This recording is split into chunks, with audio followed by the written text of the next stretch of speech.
सोने के बराबर कीमत का है। ये 1882 का पेपर करेंसी एक्ट कहता है कि सरकारें ऐसे ही मनमर्जी से नोट नहीं छाप सकती, उसके बराबर में पैसा पड़ा होना, रुपया पड़ा होना जरूरी। जितना रुपया होगा उतने ही रुपए का तो नोट छपेगा। और रुपया मतलब क्या? रुपया मतलब 770 मिलीग्राम।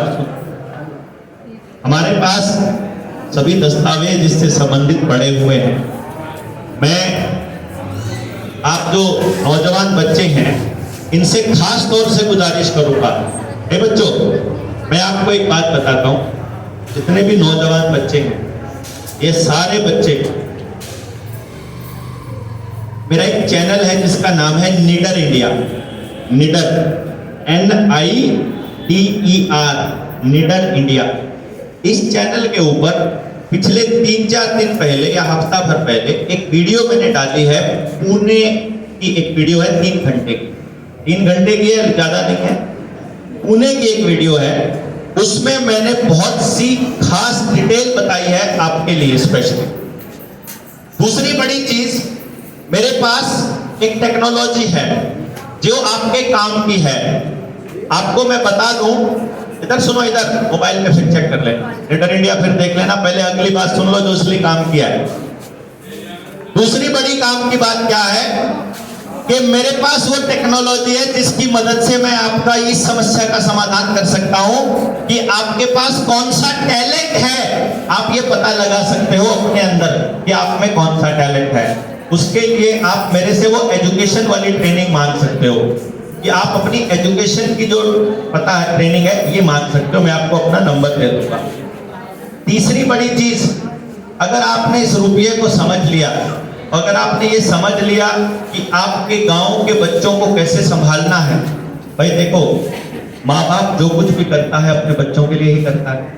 अगर उसको पता चल जाए कि मेरे बच्चे में ये टैलेंट है, इसको ऐसे तैयार किया जा सकता है, इस बच्चे को इस काम के लिए तैयार करने समाज, तो मेरे ख्याल से अपनी व्यवस्थाओं बदल सकती है। अगर हर आदमी का, गांव के हर व्यक्ति का कर्जा उतर जाए, वो कर्जे से मुक्त हो जाए, वो जनता सरकार मोर्चा करेगा। अगर आपके बच्चों का टैलेंट पता चल जाए, वो जनता सरकार मोर्चा कर सकता है। अगर आपको ये पता चल जाए कि इसके लिए गांव की कैसी व्यवस्था बनेगी, वो बताने का काम और ट्रेनिंग देने का काम जनता सरकार मोर्चा कर सकता है। उसके बाद बच्चे आपके हैं, गांव आपका है, समस्या आपकी है, मिलकर के समाधान कर लीजिए ना, है?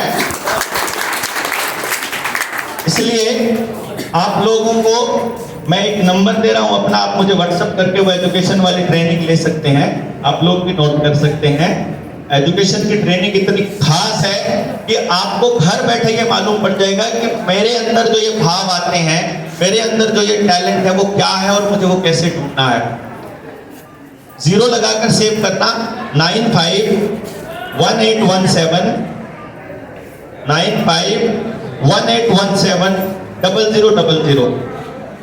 अब 951817 और उसके बाद सारी 0000। डॉक्टर देवेंद्र बरहारा मेरा नाम है।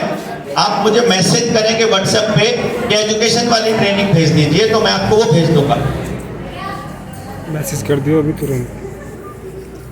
अब जनता सरकार मोर्चा के विषय में 2 बातें और सुन लीजिए कि हम लोग चाहते क्या हैं, आपके बीच आने का हमारा मकसद क्या है और इस व्यवस्था परिवर्तन की लड़ाई को आगे कैसे लड़ा जा सकता है।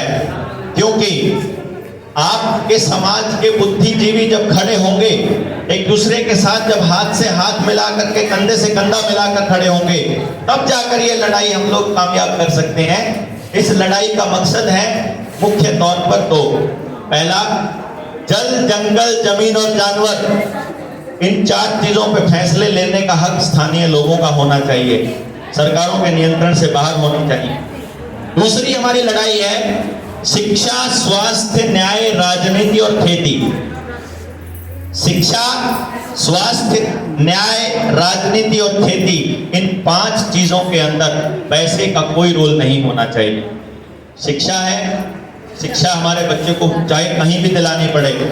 भाई अगर मान लो करनाल के एक या दिल्ली के एक प्रतिष्ठित स्कूल की शिक्षा ऐसी है तो वो शिक्षा मेरे गांव में क्यों नहीं?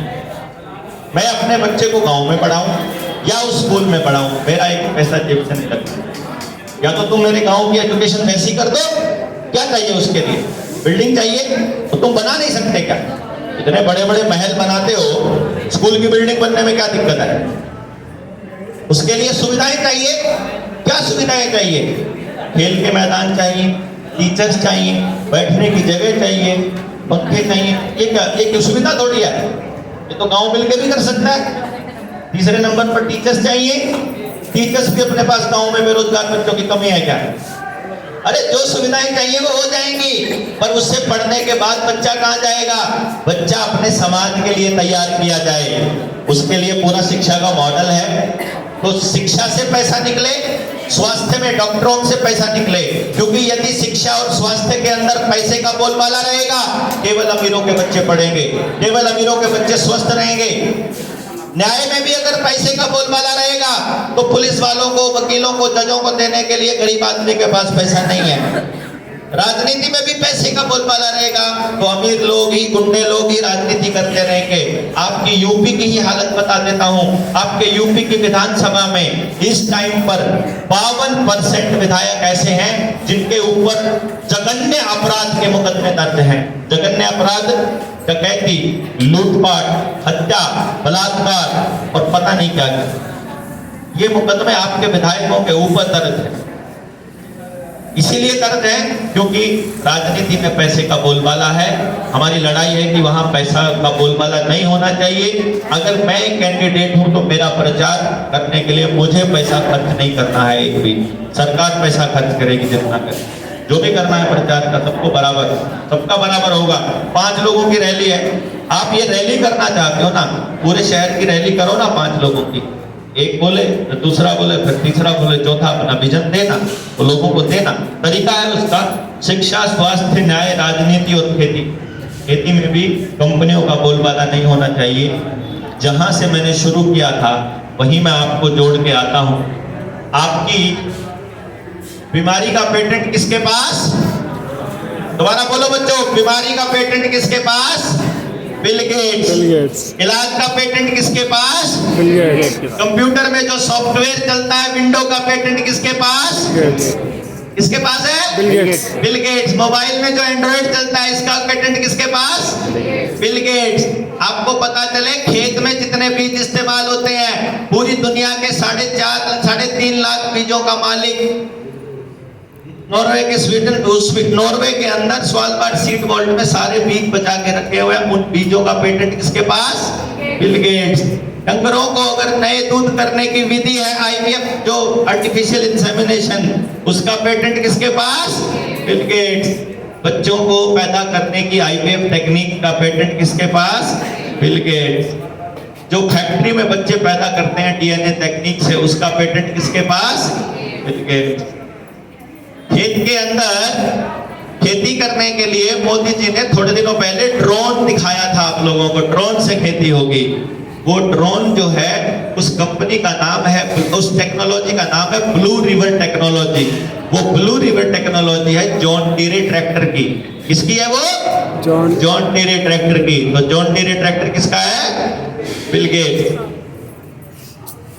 यानी कि अच्छा एक बात बताओ बच्चों, आपके मोबाइल पर आप कितनी देर पैदल चलते हो पता चल जाता है? हाँ। कितनी देर ड्राइविंग करी पता चल जाता है? कितनी देर सोए पता चल जाता है? किसको पैसा ट्रांसफर किया पता चल जाता है? कहां पर बैठे हो ये भी पता चल जाएगा। कैसे लोगों से बातचीत कर रहे हो ये भी पता चल जाएगा। तो आपका मोबाइल जो सारी जानकारियां दे रहा है वो किसको दे रहा है? बिल गेट्स को दे रहा है ना। कि ये बंदा इतने बजे उठता है, इतने बजे सोता है, इतना पैदल चलता है, इतना बस से चलता है, इतना ट्रैवल करता है, इस स्कूल में पढ़ता है, इसकी फीस देता है, ऐसी शॉपिंग करता है, इस दुकान पे खर्चा करता है, यहाँ रहता है, इतने लोगों से मिलता है। सब जानकारी उनके पास बिल्कुल रियल टाइम में इस टाइम पर वहां पहुंच रही है। पूरा एल्गोरिदम बनता है कि इस देश के लोग कैसे हैं। उनको क्या करना है? खाली आपका ये सारा डेटा इकट्ठा करके ये देखना है कि उनको क्या देखना है? खाली कि जो ये सपनावत के लोग हैं, यहाँ पर कितना पैदल चलते हैं लोग। अगर आप लोग 2 किलोमीटर से कम चलते हो पूरे दिन में, तो एक दिन अखबार में खबर छपेगी कि जो भी आदमी 5 किलोमीटर से कम चलता है उसको हार्ट अटैक आने का खतरा है। तो आप क्या सोचोगे कि मैं भी नहीं चलता, हार्ट अटैक आने का तो खतरा मेरे को भी है। ठीक है जी, खबर छप गई। फिर अगले दिन एक खबर छपेगी, हमने एक ऐसी चिप बनवा ली है जिससे हार्ट अटैक आने से 6 घंटे पहले मोबाइल पर मैसेज आ जाएगा।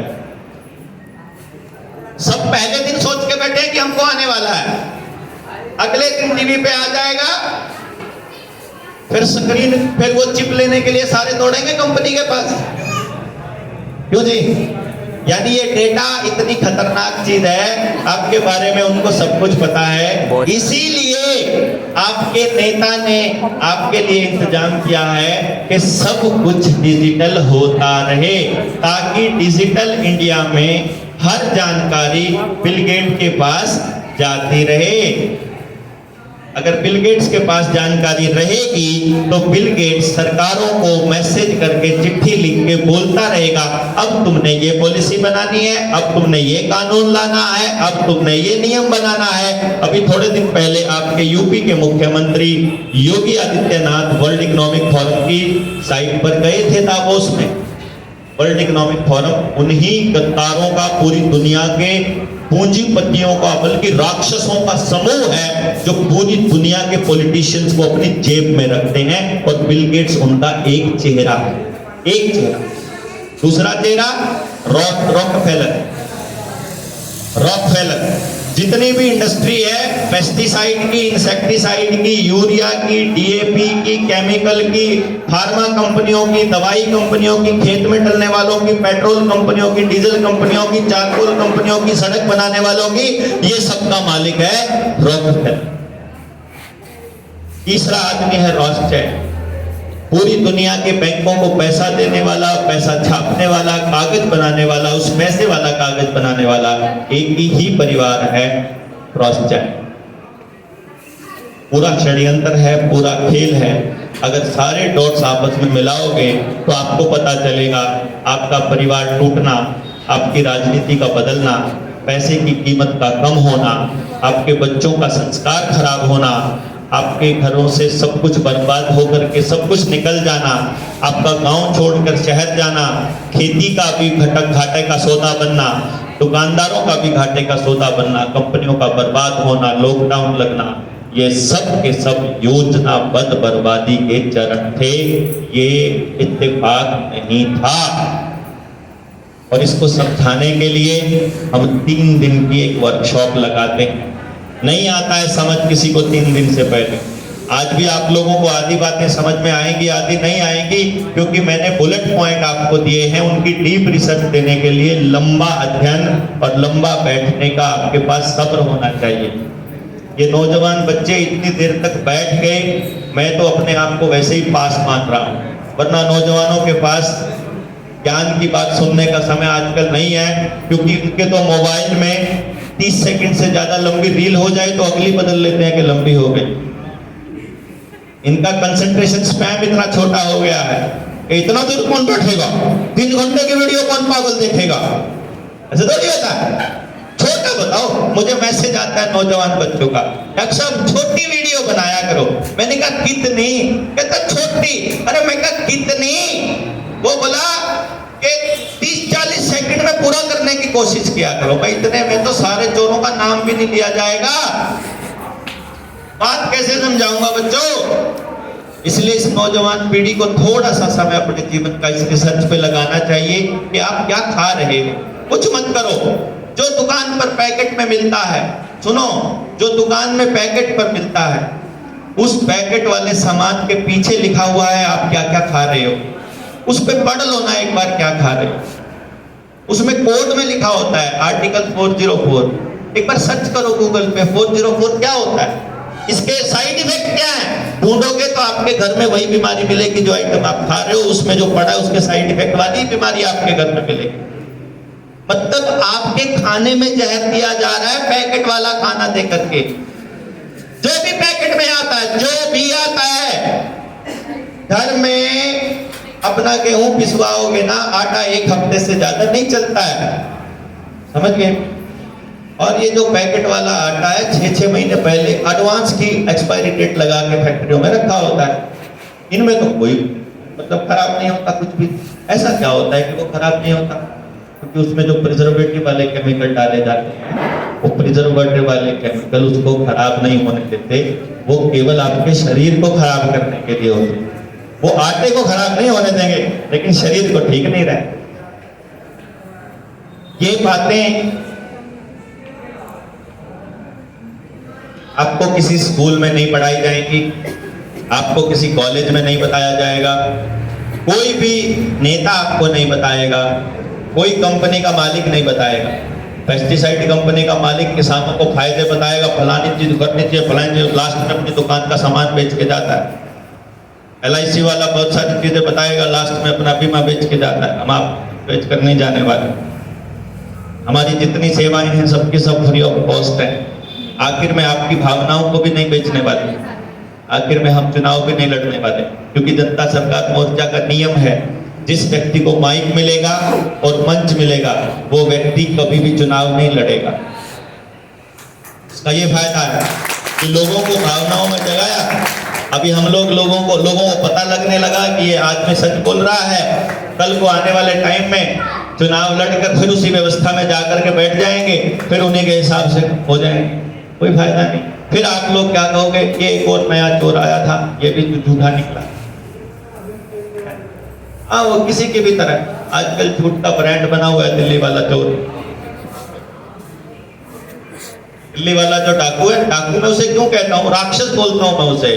आप देखो ना, यूपी में, हरियाणा में, पंजाब, खुली हवा में सांस लेने का जो जुर्माना था वो 500 रुपए था। खुली हवा में सांस लेने मतलब अपने मुंह पर ये कच्चा सा लगा के घूमते थे ना, उसका जो जुर्माना था, ना लगाओ कोई तो उसका वो जुर्माना था 500 रुपए। दिल्ली में था वो 2000 रुपए। और वो कहता था मैं देश को बचाऊंगा।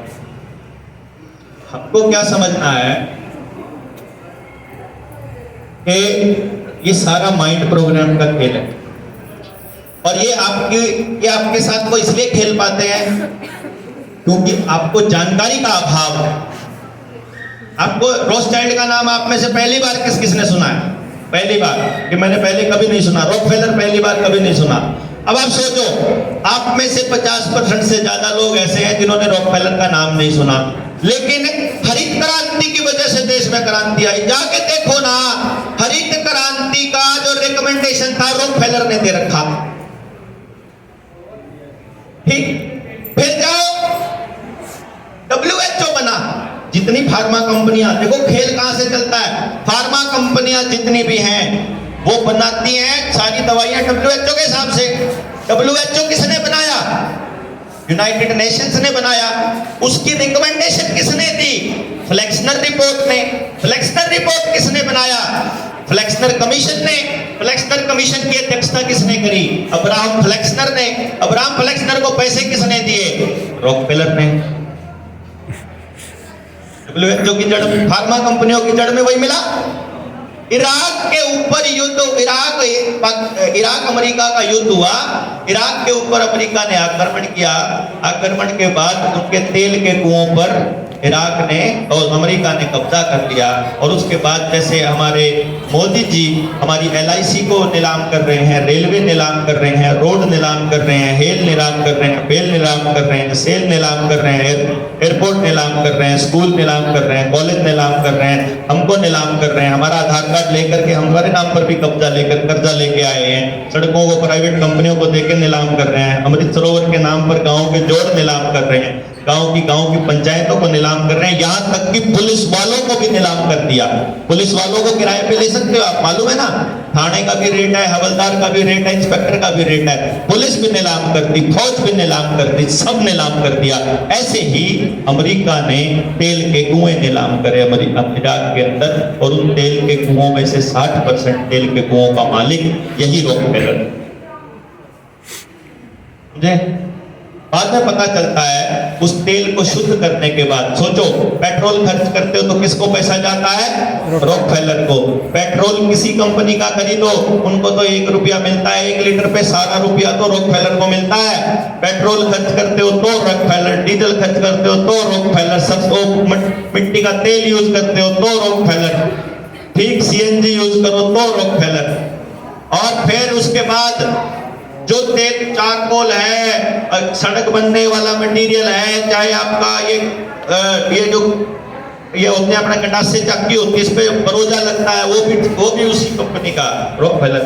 और उसके बाद जो तेल को साफ करने के बाद बचता है एपीआई, एक्टिव फार्मास्यूटिकल इंग्रेडिएंट, वो डलता है इंसेक्टिसाइड यूरिया डीएपी में। इंसेक्टिसाइड यूरिया डीएपी की सारी कंपनियों के अंदर जो इंस्टीट्यूशनल इन्वेस्टर है वही रॉकफेलर। उसके बाद खेत में ये जहर डाल दिया, इस जहर के डालने के बाद लोग बीमार हो गए, बीमार होने के बाद जो दवाइयां खाते हैं उन दवाइयों की कंपनियों का मालिक भी रॉकफेलर। यानी आपके घर में ऐसी पाइप बिछा रखी है, टॉयलेट में जाओगे तो भी इन्हीं कंपनियों को पैसा देते हो। देखो ना, टॉयलेट में एक टॉयलेट की शीट की कीमत लगाओ और कितने करोड़ टॉयलेट बनाए, कैलकुलेट करो। वो टॉयलेट की शीट आपके गांव के कुम्हार ने नहीं बनाई थी, कंपनियों ने बनाई। समझ गए ना? जो आपने वहां जो बिजली का कनेक्शन ले रखा है वो आपके गांव के इलेक्ट्रिशियन ने नहीं बनाया था। वो तारें, वो तार, वो बटन, वो प्लास्टिक, वो नीला नीला सब्जेक्ट जो उसमें डालते हो साफ करने के लिए टॉयलेट को, जो ब्रश है, जो मग्गा है, जो टब है, जो सिस्टम है, जितनी आइटम है, टाइलें हैं, सीमेंट है, बजरी है, ईंट है, वो कोई भी आपके लोकल आदमी के पास उसका बेनिफिट नहीं गया है। सारा बेनिफिट किनको गया? कंपनियों को। नहीं? अब सोचो, यदि आप जंगल में जाते हो टॉयलेट तो वहां मिट्टी हो जाता है, और गांव घर में करते हो तो खराब होता है। पुराने लोग कितने बढ़िया थे, पेट का खेत में, खेत का पेट खाते थे, घर में जाते थे बाहर। आज वाले बच्चे खाते बाहर है, जाते हैं घर में आके, है ना?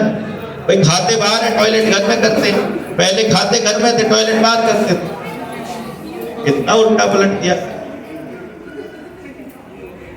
आपका पूरा स्ट्रक्चर खराब कर दिया। किस मौसम में क्या खाना है, इस बात का हमारे पुरखों ने हमको बहुत पहले बता रखा था।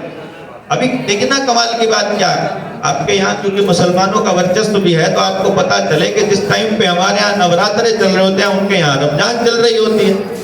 ऐसा कैसे हो सकता है कि वो रोजे रखते हैं उसी टाइम हम लोग अपना व्रत रखते हैं? क्योंकि उनको पुरखों ने और हमारे पुरखों को मालूम था कि इस टाइम पर भोजन नहीं करना चाहिए, पेट खराब होता है, जितना कम खाएंगे उतना बेहतर है। और जब नया खाना शुरू करेंगे तो इस चीज से शुरू करना है, पेट का वो बदल के, यानी भोजन का टाइप बदल जाता है तो बीच में गैप देना होता है पेट को। सारी वाइटल फोर्सेज जो शरीर को ठीक करने में लगती हैं, इतना साइंटिफिक पूरा स्ट्रक्चर था, उसको सिस्टमैटिक तरीके से तोड़ दिया गया। इस पूरे षड्यंत्र को अगर आपको समझना है बच्चों तो थोड़ा समय देना पड़ेगा, वरना आने वाले वक्त में तुम्हारे सामने बहुत बड़ी समस्या होने वाली है।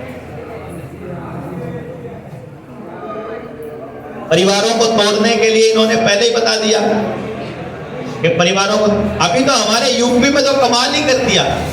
हमारे जो मनोहर लाल खट्टर है ना, जो मुख्यमंत्री, वो रांटे हैं हमारे, रांटे बोलते हैं, मतलब जो ब्याहे हुए नहीं होते ना, छड़े, मतलब छड़ा है वो। उसने वहां छड़ों की पेंशन चालू कर दी कि जो भी छड़े हैं उनकी पेंशन 25 साल की उम्र से चालू हो जाएगी पेंशन। लो भाई, तुमको शादी करने की जरूरत ही नहीं है, जिंदगी भर पेंशन मिलेगी। हाँ, अगर तुमने गलती से शादी कर ली तो सारी पेंशन ब्याज समेत वापस देनी पड़ेगी। मतलब शादी ना करने के लिए युवाओं को प्रेरित किया जा रहा है, परिवारों को तोड़ने के लिए प्रेरित किया जा रहा है। हमारे देश के विकास का पैमाना जीडीपी, आपको लगता है जीडीपी बढ़ेगी तो देश का विकास होगा? अब आप सोचो, जीडीपी का पैमाना क्या है? जितना पैसा सर्कुलेट करेगा उसको जीडीपी बोलते हैं, यानी उत्पादन के बाद में मार्केट में जितना पैसा सर्कुलेट करेगा, ग्रोस डोमेस्टिक प्रोडक्शन बोलते हैं उसको। अभी सोचो, आपका बच्चा गांव में पैदा हुआ, दाई ने पैदा किया, बिना दवाइयों के पैदा हो गया, जीडीपी बढ़ेगी क्या? नहीं बढ़ सकती, गांव में ही पड़ेगा। स्कूल में ही पढ़ेगा। आप बताओ, पैदल जाने में जीडीपी बढ़ेगी या बस में जाने में जीडीपी बढ़ेगी? है ना? गांव में फ्री में पढ़ने में जीडीपी बढ़ेगी या प्राइवेट स्कूल में बढ़ेगी? प्राइवेट ना? नजदीक पढ़ने में जीडीपी बढ़ेगी या दूर पढ़ने में बढ़ेगी? दूर पढ़ने में, है कि नहीं? थोड़ी फीस में ज्यादा जीडीपी बढ़ेगी या ज्यादा फीस में बढ़ेगी? है कि नहीं? अच्छा, घर से कुछ भी पहन के चले जाओ उसमें या स्पेशल वर्दी में? स्पेशल। सरकारी किताबों में या प्राइवेट वाले में जीडीपी बढ़ेगी? यानी आपका सत्यानाश होएगा तो जीडीपी बढ़ेगी, अगर आपका काम की बात है तो जीडीपी घटेगी। अगर खेत में बैल से खेती करोगे तो जीडीपी घटेगी, ट्रैक्टर से करोगे तो बढ़ेगी। बैल से तो चारा खाता है, वो तो वहीं पे जो देता, देखो खेत में खाया, उसका गोबर खेत में यूज हो गया, खेत से खाया खेत में यूज हो गया, वो तो कुछ ले ही नहीं रहा, सब कुछ वापस दे रहा है अपना टक्कर, तो सारा सर्कल वहीं के वहीं घूम रहा है, वहां तो जीडीपी नहीं बढ़ेगी। लेकिन आप अगर पेट्रोल लेंगे, आप मत देखो ना, सुनो बच्चे, सुनो, अरे सुनो ना, देखो आपके बैल से खेती किया, गाय से खेती किया, तो गाय ने जो खेत से खाया वापस गोमूत्र और गोबर के थ्रू वापस खाद के रूप में दे दिया, तो जीडीपी नहीं बढ़ी। दूध पी लिया तो स्वस्थ रहे, जीडीपी नहीं बढ़ी। घी खाया नहीं बढ़ी, अपनी देसी सब्जियां खाई, मौसमी फल खाए, उससे जीडीपी नहीं बढ़ी। अब आपने खेत में ट्रैक्टर ले आए, ड्रोन ले आए, तो कंपनी बढ़ी। अब कंपनी ने वो चिप बनाने के लिए, इलेक्ट्रॉनिक की चिप बनाने के लिए, लोहा बनाने के लिए, प्लास्टिक बनाने के लिए जितने रोड बनाए, उससे जीडीपी बढ़ी। उससे फिर जब टायर खराब होंगे तो वो जलाएंगे उनको, उससे धुआं उठेगा, तो उससे हवा को साफ करने वाले यंत्र बनेंगे, तो जीडीपी बढ़ेगी। यानी कि जितनी कंपनियों को फायदा होगा उतनी जीडीपी बढ़ेगी। कुल मिलाकर के आप अगर बीमार ही ना पड़ो तो जीडीपी नहीं बढ़ेगी। लेकिन आयुष्मान कार्ड से अगर आप पेट का दर्द भी करवाने, इलाज कराने जाओ और आपके 1-2 लाख रुपए वो काट लेते हैं बीमे वाली कंपनियां, तो जीडीपी बढ़ती है। आखिर में एक ही लाइन आपको बता देता हूं, आपका जितना ज्यादा सत्यानाश होगा, जितना ज्यादा विनाश होगा, उतनी ही जीडीपी बढ़ेगी। समझ गए? यानी आपका ठीक रहना, हेल्दी रहना, इकट्ठे रहना, एक साथ मिलकर रहना, प्यार से रहना सरकारों को गवारा नहीं है, क्योंकि सरकारों की मालिक कंपनियां हैं। इससे कंपनियों का सत्यानाश होता है, तो कंपनियां हर वो कोशिश करेंगी कि उनकी जीडीपी बढ़ती रहे। तो देश के नाम पर आप अपना विनाश करवाते रहिए, कंपनियों को मौज कराते रहिए, जीडीपी बढ़ाते रहिए, देश का विकास के गीत जो है अपने नेता गाते रहेंगे। अगर आपको लगता है सरकारें ठीक काम कर रही हैं तो, और अगर आपको लगता है कि सरकारें कंपनियों के साथ मिलकर सब बर्बाद कर रही हैं, तो जीडीपी से ध्यान हटाइए, अपने परिवार पर ध्यान केंद्रित कीजिए, मानसिक संतुलन पर ध्यान केंद्रित कीजिए, अपने बीजों पर ध्यान केंद्रित कीजिए, अपने खेत पर, अपने गांव पर, अपने भाईचारे पर, अपने परिवार पर कीजिए। वो कैसे करना है, वो अपनी व्यवस्था कैसे बनानी है, गांव कैसे आत्मनिर्भर बन सकते हैं, गांव कैसे अपने आप स्वावलंबी बनेंगे, इस पर चर्चा बहुत लंबी करनी पड़ेगी। एक दिन के वक्तव्य से बात नहीं बनेगी। अभी के लिए मैं आपको केवल इतना ही गुजारिश करूंगा, यदि आप इस यात्रा में शामिल होना चाहते हैं, यदि आप ये जानना चाहते हैं कि और क्या क्या संभावनाएं हैं, हम अपने बच्चों को इस भविष्य में आने वाले इस सत्यानाश से बचा पाएं, तो 19 नवंबर को करनाल में हमने नस्ल बचाओ रैली रखी है, जिसमें हम अपने बच्चों से रिलेटेड कुछ सवाल मांगने वाले हैं। क्योंकि हम आपको पहले ही बता चुके हैं, जिस बंदे को मंच मिल गया वो राजनीति नहीं कर सकता हमारे, तो वो लोग चुनाव नहीं लड़ सकते। तो आपको मैं इतना भरोसा दिलाता हूं कि आपके भरोसे के साथ छल होने के चांसेस यहाँ है नहीं। हमने नियम इस तरह के बनाए हैं। फिर भी आपको यदि लगता है कि हम लोग ठीक रास्ते पर हैं, तो हमारे लिए नहीं, अपने आने वाली पीढ़ियों के लिए हमको ज़्यादा से ज़्यादा समर्थन देंगे। और करनाल में 19 नवंबर को ज़्यादा से ज़्यादा संख्या में लोग पहुंचे। आप 3 दिन की यात्रा, 3 दिन की यात्रा जो है ये हमारी इस तरह की होगी कि जो ट्रेनिंग होती है उसमें हम पूरे षड्यंत्र को खुलकर बताते हैं, तो आप उसको जानिएगा जरूर। अब अंत में एक बड़ी चीज, आपके जीवन से जुड़ा सबसे महत्वपूर्ण अंग जो मैंने शुरू किया था लेकिन बीच में ही किसी कारण से रुक गया, वो ये रुपए का खेल था। मैंने आपको बताया 1 रुपया बराबर है 777 मिलीग्राम सोना। याद रखो, बोलो, बताओ मेरे साथ, 1 रुपया बराबर है 777 मिलीग्राम सोना। 777 मिलीग्राम सोने में, सोने की जो कीमत है वो इन कागज के नोटों को अगर इकट्ठा रख दिया जाए तो टोटल बनती है लगभग 4870 के करीब आज के टाइम का, या लगभग 4900 रुपए। मैं 5000 के बराबर मान लेता हूं। यानी सरकार ने जो ये नोट जारी किए हुए हैं, ये 5000 रुपए के नोट मिलकर मेरे असली 1 रुपए के बराबर आता है। अब असली 1 रुपया कौन सा होता है भाई? असली 1 रुपया वो होता है जो भारत के संविधान में रुपया है। ये रुपया जो कागज का टुकड़ा है, ये रुपया नहीं है। इस रुपए के ऊपर तो लिखा है गवर्नर ने कि मैं धारक को 100 रुपए अदा करने का वचन देता। अब 2 बातें सुनिएगा ध्यान से। आपके पास किस किस के पास 1 रुपए का नोट कभी आया है या अभी है? अभी है किसी के पास 1 रुपए का नोट? 1 रुपए का है ना? उसके ऊपर क्या लिखा हुआ है? जरा जोर से बोल के बताओ बच्चे, क्या लिखा है? 1 रुपए के ऊपर एक लिखा होगा, सरकार के पहले कुछ लिखा है। क्या लिखा है? भारत सरकार। सारे जोर से बोलो, क्या लिखा है? भारत सरकार। भारत सरकार। भारत सरकार कौन सी है? जो अपनी भारत सरकार है।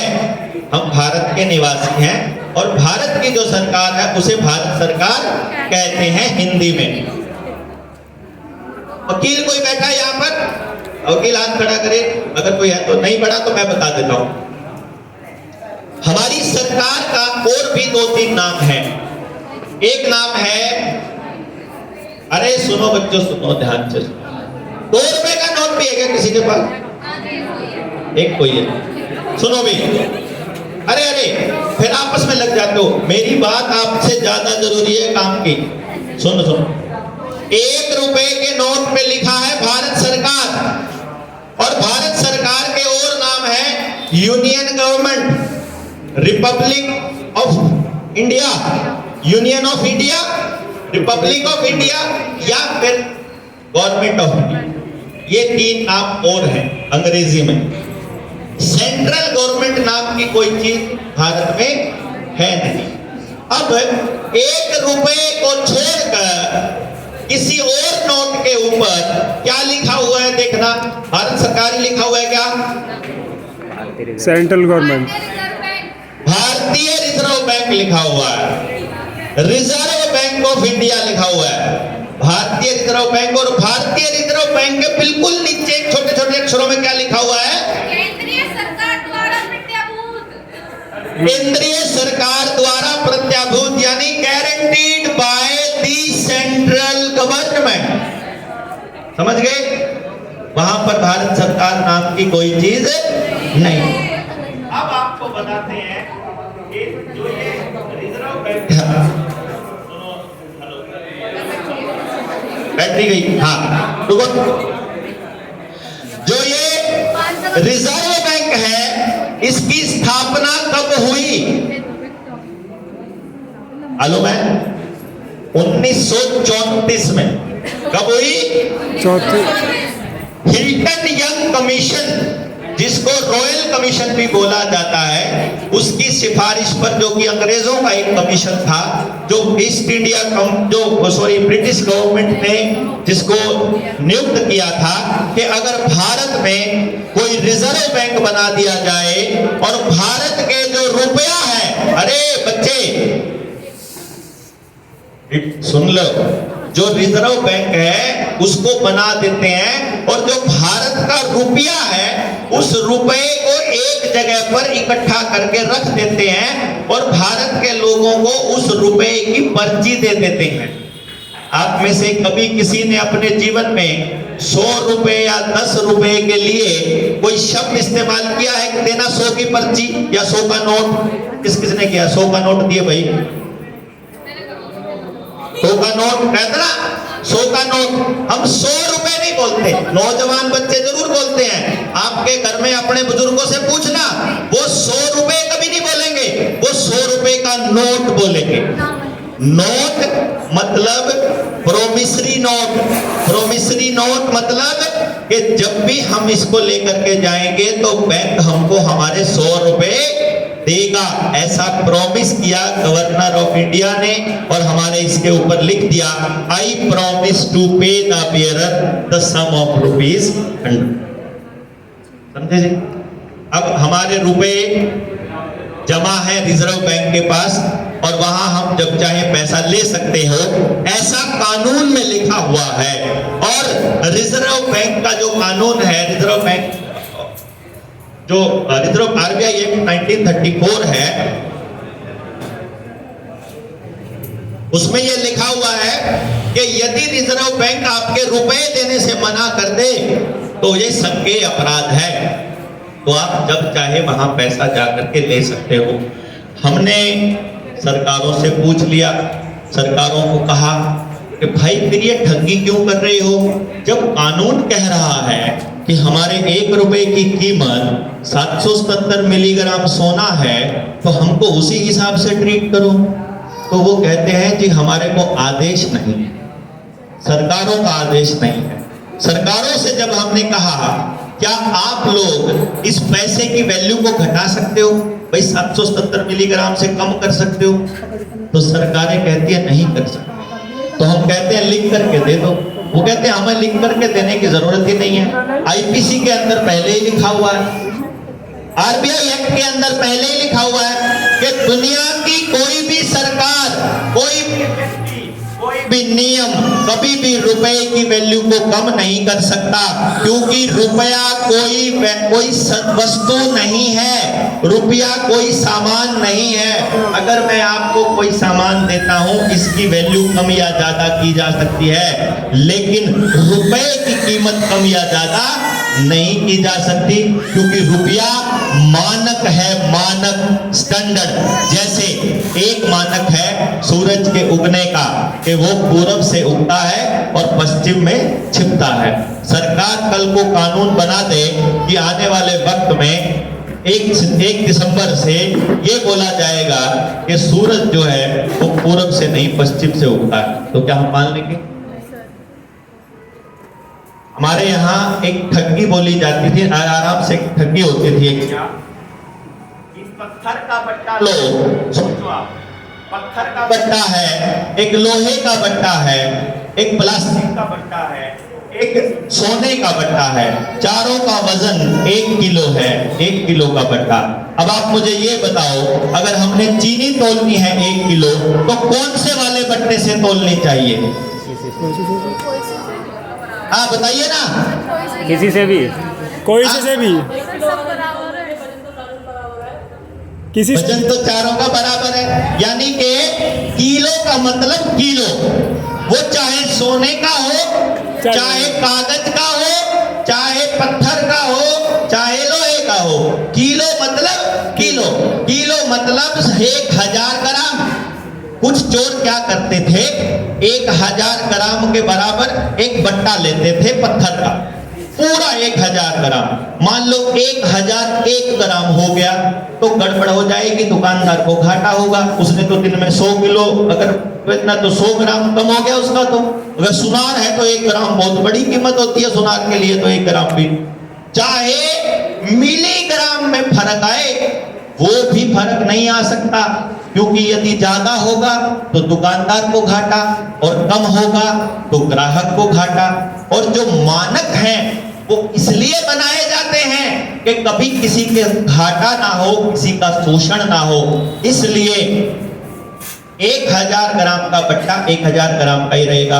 अब कोई लाला अगर बेईमान निकले तो वो 1000 के बट्टे को दीवार को घस घस के थोड़ा कम कर देता है, तो वो पूरी उम्र जो है वो सामान लेने वाले आदमी के साथ ठगी करता रहता है, और लेने वाला आदमी को तो थोड़ी ठगी लगती है, लेकिन असलियत में वो पूरी जनता के साथ कितनी बड़ी ठगी कर जाता है ये पता किसी को नहीं चलता, क्योंकि हम थोड़े थोड़े नुकसान को देखते हैं। इसी तरीके से ना तो 1 मीटर का स्टैंडर्ड कम हो सकता, ना 1 घंटे का स्टैंडर्ड कम हो सकता, ना 1 किलो का हो सकता, ना 1 लीटर का हो सकता, और ना ही 1 रुपए का हो सकता, क्योंकि रुपया मानक है। वो चीजों की कीमत धारण करने का, निर्धारण करने का एक मानक है, स्टैंडर्ड है। स्टैंडर्ड की वैल्यू को कभी भी कम नहीं किया जा सकता। ये जीवन भर आपको याद रखना है। क्या याद रखना है? कि मानक की वैल्यू को कभी भी घटाया या बढ़ाया नहीं जा सकता।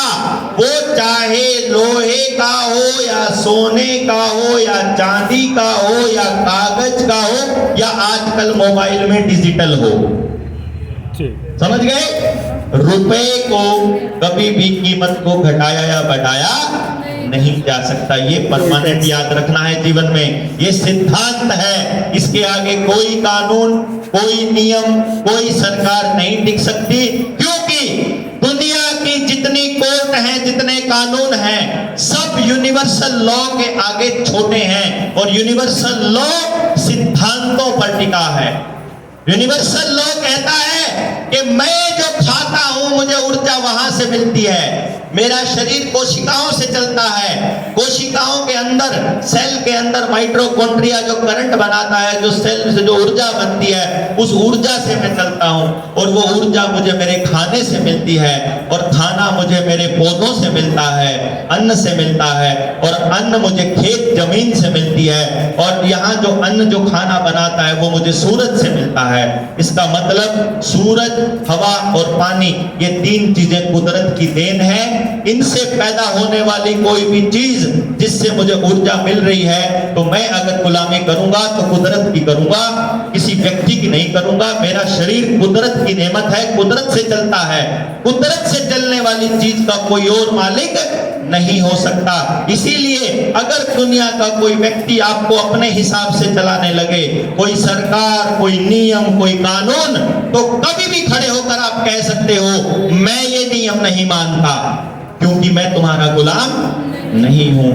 ये कहा किसानों ने, कहा किसानों ने 3 कानूनों के ऊपर कहा हम ये कानून नहीं मानते। लोगों ने कहा भारत की चुनी हुई सरकार ने बनाए हैं, किसानों ने कहा नहीं मानते। सुप्रीम कोर्ट ने कहा हम कमेटी बना देते हैं, सुप्रीम कोर्ट की कमेटी तय कर लेगी, किसानों ने कहा हम नहीं मानते। जब कहा कि हम आजाद हैं तो हम नहीं मानते, तो नहीं मानते। और आखिर में जिस व्यक्ति को यह कहा जाता था कि ये दुनिया का इतना बड़ा तानाशाह है, उस व्यक्ति को लोगों के आगे आकर माफी मांगनी पड़ी कि हमसे गलती हो गई, हमने जबरदस्ती तुम्हारे ऊपर कोई कानून थोपने की गलती की। ये ताकत है आपके अंदर समझ की। अगर आपको ये समझ आ जाए, आपका शरीर किसी का गुलाम नहीं है, आपका दिमाग, आपका जीवन किसी का गुलाम नहीं है। आप किसी भी कानून को मानने से मना कर सकते हो। ये मैं इसलिए बता रहा हूं क्योंकि कल को सरकार कह देगी कि हमने तो रुपए की कीमत को घटा दिया या बढ़ा दिया, तो आपका जवाब होना चाहिए रुपए की कीमत को घटाया बढ़ाया जा ही नहीं सकता। तो तुमने जो किया वो देश की जनता के साथ फ्रॉड था। अगर फ्रॉड था तो फ्रॉड की सजा तो जेल होगी, तो जिस भी व्यक्ति ने वो किया उसको सजा होनी चाहिए। बहरहाल अभी तक ऐसा कुछ हुआ नहीं है। ऐसा कानून अभी हमारे देश के अंदर मौजूद है जो ये पूरी तरह से स्पष्ट करता है कि उसकी कीमत को नहीं घटाया या बढ़ाया जा सकता।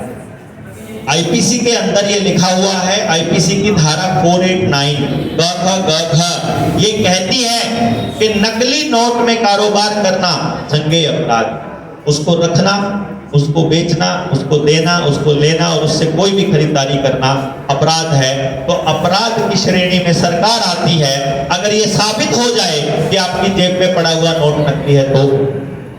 क्यों जी भैया, आप एक बात सोचो, आपकी जेब में पड़ा नोट अगर नकली निकले तो वो नकली नोट किसने बनाया?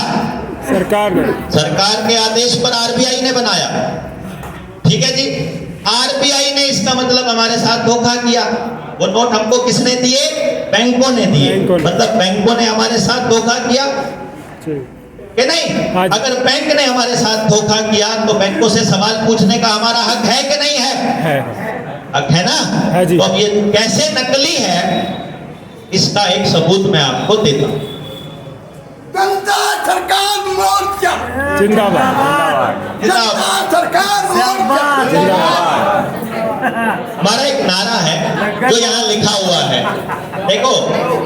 एक हमारा लोगो मैं आपको बताता हूँ, बड़े काम की चीज है, देखो ना। इस लोगो के अंदर क्या लिखा हुआ है?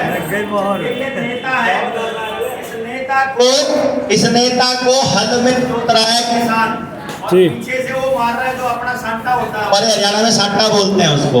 लकड़ी के आगे होता ना, चमड़े का बांधते थे खाल तारने के लिए। तो इन नेताओं की ऐसे खाल तारने वाला है इस देश का किसान आने वाले टाइम में, किसी भी पार्टी का हो जाए। ये जनता सरकार मोर्चा का विजन है। तो सोचो भैया, पकड़ने वाले कैसे पहुंचेंगे वहां, जब उनको पता ही है कि वहां जाने वाले का ये हाल करने वाले हैं हम। ठीक, नंबर तो नेताजी की जगह बने नेता कहा साटा। नंबर हमारा एक नारा है, वो ये है कि एक व्यक्ति बोलता है भारत की हुंकार है और दूसरा बोलता है कि जनता ही सरकार है। बोल के दिखाना, भारत की हुंकार है, जनता ही सरकार है। हाथ उठा के बोलना होता है, भारत की हुंकार है, जनता ही सरकार है। ये हमारा नारा है बेसिकली, कि जनता जिस दिन जाग गई, जनता को ये पता चल गया कि अरे ये डीसी की तनख्वाह हमारे पैसे से चलती है, अरे ये पुलिस वाले की तनख्वाह हमारे पैसे चलती, उस दिन तो उनकी हवा निकल जाएगी। आपको पता है, मैं 2 दिन पहले टोल पर थे हम लोग ना, हमारी पिटाई हुई थी। टोल वाले गुंडों ने हमको जम के पीटा, हमने उनके ऊपर हाथ नहीं उठाया और उसके बाद हम धरने पर बैठ गए। ये बात है 17 तारीख की। आज कितनी तारीख है? 20, यानी 3 दिन पहले की बता रहा हूँ। 3 दिन पहले हमारे साथ ऐसा हो रहा था। फिर हम वहां धरने पर बैठ गए। 18 तारीख शाम तक हमारा समझौता हो गया। कल 19 तारीख को हम सहारनपुर में थे, आज 20 तारीख को हम यहाँ आए, 21 तारीख को हम जींद में होंगे, 22 को हम भरतपुर होंगे, 23, 24 मांग करके फिर हम कलकत्ता चले जाएंगे, वहां से हम उड़ीसा चले जाएंगे। ऐसा करके हम लोग जयपुर से हम लोग आ रहे थे। अभी हेलो, हाँ, आप पिछली सीट पे चले जाओ, ये रुकावट बीच में आती है। आप पीछे वाले साथी, हाँ, वहाँ पे ये इस सीट में कोई रुकावट ना हो ना, आप भी थोड़े से रहो, मतलब ये इससे पकड़, आप इस वाली पे आ जाओ, आप इस वाली पे आ जाओ। हाँ, पर ठीक है, आप अब ठीक, अब ये नहीं तो क्या होता है कि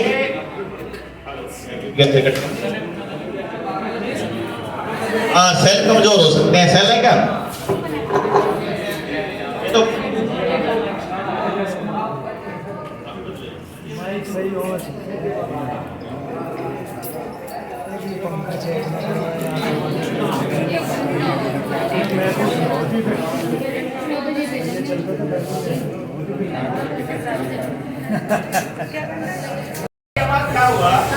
एक कमाल की चीज थी, वो बड़ा अच्छा वार्ता थी। हमारे जो साथी है ना जनता सरकार मोर्चा वाले, उनको हम उनके अधिकारों की रक्षा करना सिखाते हैं कि अगर सरकार का कोई नुमाइंदा आ जाए, डीसी आए तो कैसे बात करना है, नेता आए तो कैसे बात करनी है, कोई अगर तुमको धमकाए तो तुमको कैसे बात करनी है, तुम्हारे अधिकार क्या हैं, अगर कोई एसडीएम काम नहीं करता, तहसीलदार काम नहीं करता तो तुमको क्या बोलना है, मास्टर जी अगर गलत कुछ कर रहे हैं बच्चों के साथ तो क्या गलत है, वो हम सब सिखाते हैं उनको, बच्चों को। हमारा ट्रेनिंग का कुछ पार्ट रहता है, फिर वो जाकर अपने गाँव वालों को समझाते हैं। तो जयपुर की ट्रेनिंग में मैं बोल रहा था कि भाई मेरे से एक साथी ने सवाल पूछ लिया, अरे सुनो सुनो सुनो, अरे पहलवान सुन ले, बीड़ी कम पिया कर।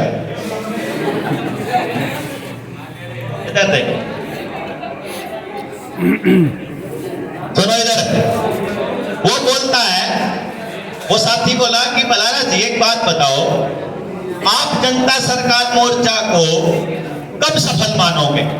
मतलब सवाल ये था कि आप करना क्या चाहते हो, भाई, क्योंकि ये सवाल बहुत से लोगों के दिमाग में आएगा कि आखिर में आपका मकसद क्या है।